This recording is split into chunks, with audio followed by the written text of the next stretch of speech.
Dan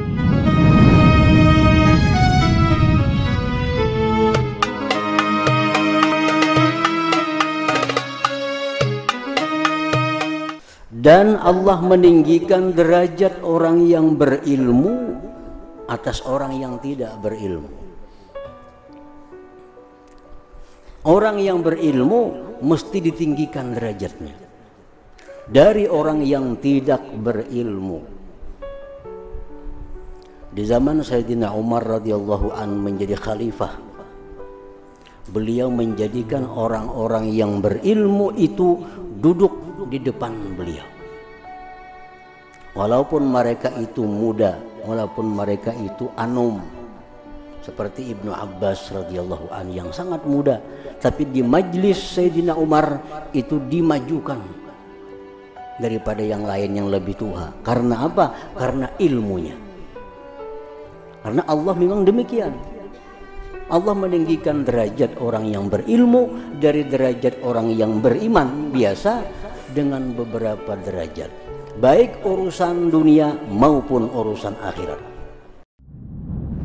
An-Nabi zari'ati wa huwa ilaihi wasilati. An-Nabi zari'ati wa huwa ilaihi wasilati. Salamun alaikum ala nabi. Bismillahirrahmanirrahim. Alhamdulillahil alimil khabir, as-sami'il basir, al-aliyyil kabir. Ashhadu an la ilaha illallah wahdahu la syarika lahu wa la nazir, wa ashhadu anna sayyidana Muhammadan abduhu wa rasuluhul bashirun nadhir. Allahumma salli wa sallim wa barik ala sayyidina wa maulana Muhammad as-sirajil munir wa ala alihi wa sahbihi wa dhurriyyatihi wa atba'ihi ila yaumil asir. Amma ba'd. Kita hormati, kita cintai dan kita muliakan para habaib dan para ulama, muhibbin, hadirin hadirat rahimakumullah. Alhamdulillah, puji syukur kehadirat Allah Subhanahu wa taala yang mana pada malam ini kembali Allah Subhanahu wa taala mengumpulkan kita di majlis yang penuh berkah dan rahmatnya ini. Salawat dan salam atas junjungan kita Nabi besar Muhammad sallallahu alaihi wasallam dan para sahabat, keluarga beliau, zuriat dan pengikut beliau sampai hari kiamat nantinya. Para muhibbin rahimakumullah, kitab yang akan kita baca ini adalah kitab yang bernama Mau'izatul Mu'minin yang dikarang oleh Syekh Muhammad Jamaluddin Al-Qasimi Ad-Dimashqi. Kitab ini dimulai dengan pembahasan mengenai ilmu dan seterusnya yang diperlukan oleh setiap orang-orang yang beriman kepada Allah. Kitabul Ilmi, kitab mengenai ilmu. Fadilatul ilmi, kemuliaan daripada ilmu. Para ulama bermacam-macam mentakrifkan atau mendefinisikan apa itu artinya ilmu. Lebih 10 pendapat ulama. Di antaranya ilmu itu artinya adalah i'tiqadus syai' ala ma huwa bi. meyakini sesuatu atas sebenarnya. Nah, itulah ilmu. Apabila kita meyakini sesuatu dan itu memang benar, maka itu disebut ilmu. Satu keyakinan di dalam hati kita terhadap sesuatu dan itu memang sesuatu, memang itu benar, maka itu dinamakan ilmu. Nah, ilmu ini oleh para ulama kita ada yang disebut dengan al-ilmul mahmud, ilmu yang terpuji. Ada yang disebut dengan al-ilmul madmum, ilmu yang tercela. Nah, apabila ada ayat-ayat Al-Quran, hadis-hadis Rasulullah Sallallahu Alaihi Wasallam yang membicarakan tentang kelebihan, kemuliaan ilmu, kemuliaan, keutamaan ilmu, maka tentu yang dimaksud itu adalah ilmu yang al-mahmud, yang terpuji. Artinya tidaklah semua ilmu, tidaklah semua pengetahuan itu terpuji.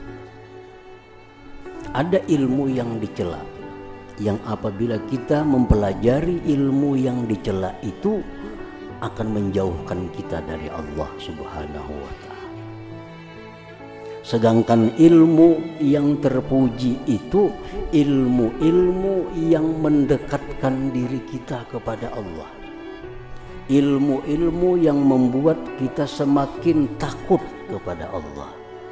Ilmu-ilmu yang membuat kita semakin cinta kepada Allah. Ilmu tentang halal haram, ilmu tentang sahnya ibadah kita, ilmu bagaimana supaya ibadah kita itu diterima oleh Allah. Nah, ilmu-ilmu semacam itulah ilmu yang terpuji. Ilmu yang kita mempelajarinya, kita dapat pahala dari Allah. Ilmu yang kita menelaahnya, membahasnya, mendengarinya, dapat pahala. Apapun nama ilmu itu, nama ilmu kada jadi masalah. Nama ilmu tidak jadi masalah. Pokoknya setiap pengetahuan yang membuat kita ini dekat kepada Allah, yang membuat kita makin cinta, makin takut kepada Allah, maka itulah ilmu yang terpuji, ilmu yang kita diperintahkan untuk selalu memperbanyaknya, untuk selalu menuntutnya dari buayan sampai liang lahat. Nah, para muhibbin rahimakumullah, kadang-kadang sebuah ilmu sebenarnya terpuji, tetapi karena ilmu itu diberikan kepada yang bukan berhak, maka ilmu itu menjadi rusak. Ilmu itu bukan bermanfaat, tetapi menjadi racun. Nah, sebenarnya ilmunya itu baik, ilmunya ini terpuji, tapi karena diberikan kepada orang-orang yang belum berhak untuk menerima ilmu itu, maka ilmu ini akan jadi racun bagi orang-orang yang menerimanya. Sama halnya dengan obat, obat itu adalah baik.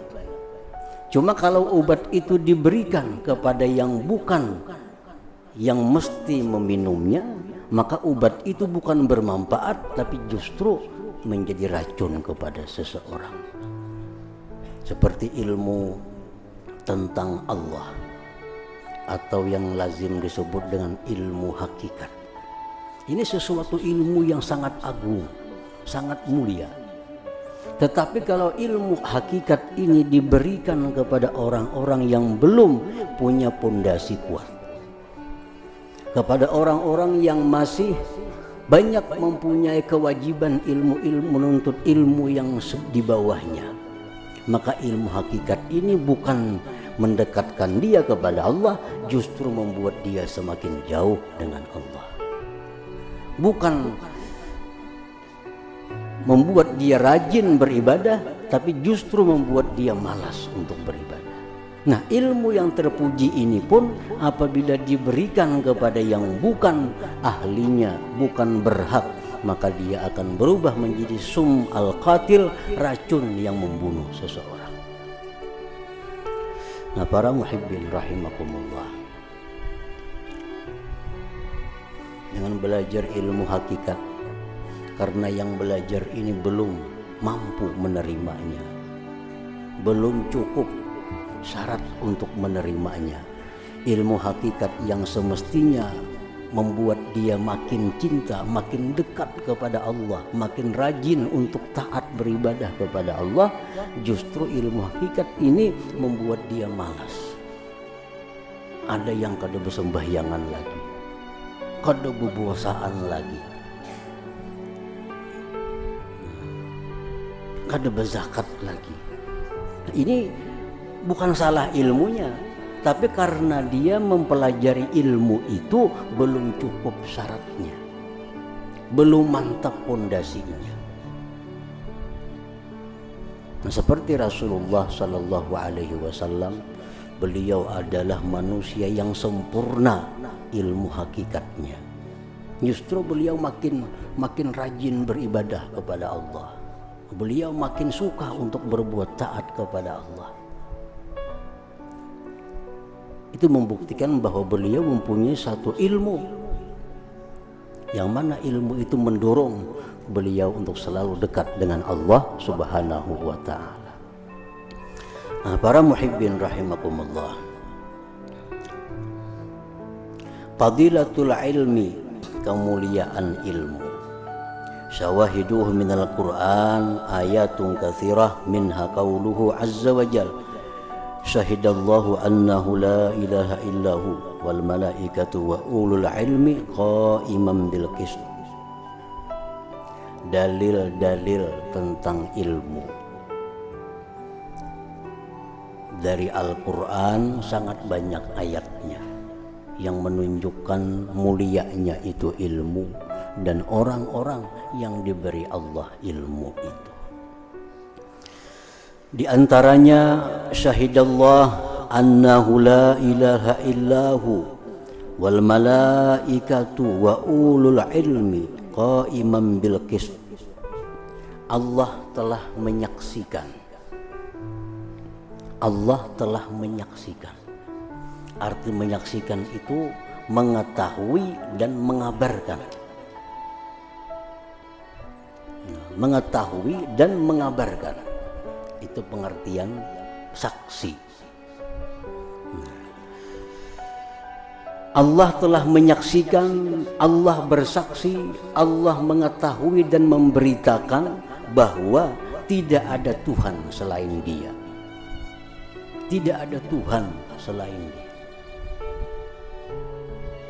Dan malaikat pun menyaksikan bahwa tidak ada Tuhan selain Allah.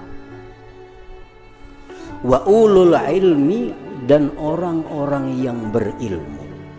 Nah, orang-orang yang berilmu menyaksikan bahwa tidak ada Tuhan selain Allah.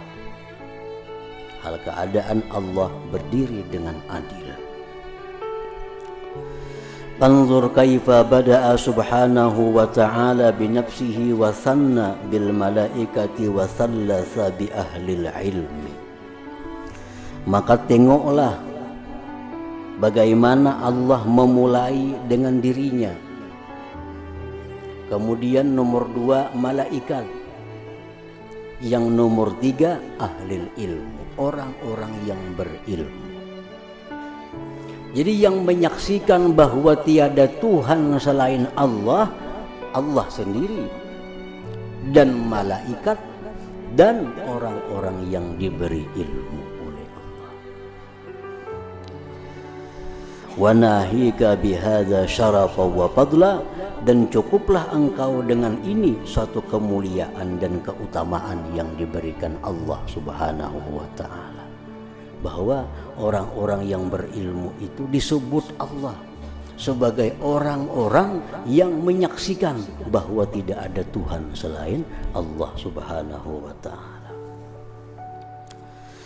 Wa qala Allah Ta'ala, dan firman Allah Ta'ala, yarfa'illahu alladhina amanu minkum walladhina utul ilma darajat. Artinya Allah mengangkat derajat orang-orang yang beriman dan orang-orang yang diberi ilmu beberapa derajat. Para ahli tafsir menafsirkan yarfa'ullahul mu'min ala man laysa bimu'min wal alim ala man laysa bi'alim fis sawab fil akhirah wa fil karamah fid dunya. Allah meninggikan derajat orang yang beriman atas yang tidak beriman. Dan Allah meninggikan derajat orang yang diberi ilmu atas orang yang tidak diberi ilmu. Baik urusan pahala itu di akhirat maupun kemuliaan di dalam dunia. Jadi orang mukmin dengan orang yang bukan mukmin itu mesti diutamakan yang mukmin. Mesti dimuliakan lebih daripada orang yang bukan beriman. Baik di dunia apalagi di akhirat. Ini Allah mengajarkan kepada kita bagaimana kalau kita berhadapan dengan orang-orang mukmin, dengan orang-orang yang tidak beriman. Mana yang kita muliakan? Mana yang kita tinggikan derajatnya? Tentu orang yang beriman lebih kita muliakan daripada orang yang tidak beriman kepada Allah Subhanahu wa Ta'ala. Jadi Allah tidak menyamakan kedudukan derajat orang yang beriman dengan yang tidak beriman. Dan Allah meninggikan derajat orang yang berilmu atas orang yang tidak berilmu. Orang yang berilmu mesti ditinggikan derajatnya dari orang yang tidak berilmu. Di zaman Sayyidina Umar radhiyallahu an menjadi khalifah, beliau menjadikan orang-orang yang berilmu itu duduk di depan beliau. Walaupun mereka itu muda, walaupun mereka itu anum, seperti Ibnu Abbas radhiyallahu an yang sangat muda, tapi di majlis Sayyidina Umar itu dimajukan daripada yang lain yang lebih tua. Karena apa? Karena ilmunya. Karena Allah memang demikian. Allah meninggikan derajat orang yang berilmu dari derajat orang yang beriman biasa dengan beberapa derajat, baik urusan dunia maupun urusan akhirat. Ibnu Abbas mengatakan ada 700 derajat lebih orang yang berilmu daripada orang yang beriman yang biasa. Baik urusan apapun, apalagi di akhirat, kemuliaan yang diberikan Allah kepada orang berilmu itu 700 derajat lebih daripada orang yang beriman biasa. Nah, yarfa'illahu alladhina amanu minkum walladhina utul ilma darajat. An-nabi zari'ati wa huwa ilayhi wasilati